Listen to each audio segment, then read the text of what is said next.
Here's Bloodhound with BFNations, and today we're going to be taking a look at the newest addition to the support class, the Burton LMR.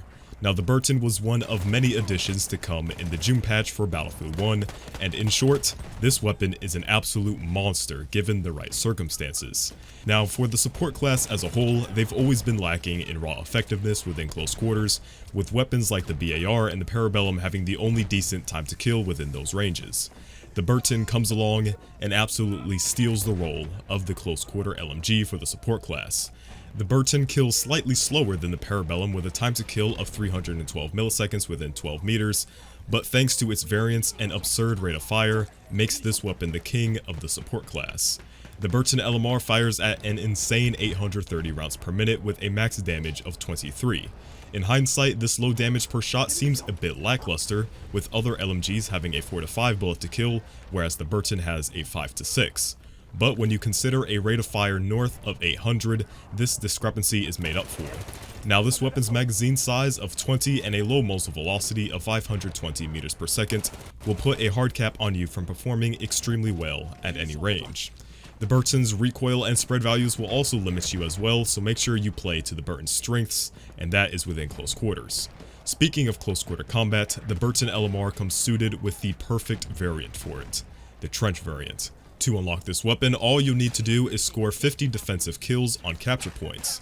This is fairly simple to do and will be unlocked naturally through just playing the game.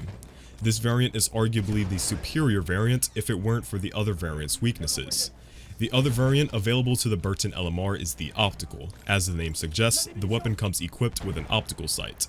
To unlock it, you'll need to score 50 kills with the previously unlocked trench variant and resupply 100 different allies.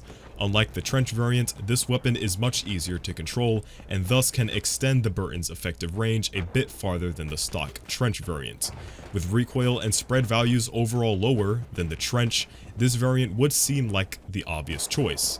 However, thanks to its increased ADS time and how much space on the screen the weapon can take up, makes this variant inferior in my eyes. For the average player, the trench variant is going to be your go-to weapon. Both variants of the Burton LMR have access to incendiary rounds, which can be accessed by switching fire modes. The soldier then goes into an animation where he pulls out one magazine and inserts the other. These incendiary rounds are the exact same as the ones that the fighter plane uses for its incendiary rounds. This means that it is incredibly easy for the Burton LMR to deal damage on planes. You can disable engines and wings almost instantly, which can help to keep those pesky pilots at bay. They also have the ability to inflict damage on light armored vehicles and boats, but, of course, using the assault class's gadgets will be much more effective than the tickle damage that the Burton can inflict. Overall, the Burton LMR is a solid choice for aggressive support players who solely want to engage in close quarter combat. For maps such as Argonne Forest and Fort de Vaux, you'll likely see a lot of support players rocking the new Burton LMR. If you enjoyed this video, then consider subscribing here for more, and also leave a comment below on what you think of the Burton LMR. And as always, it's been Bloodhound, and we'll catch you guys on the next one.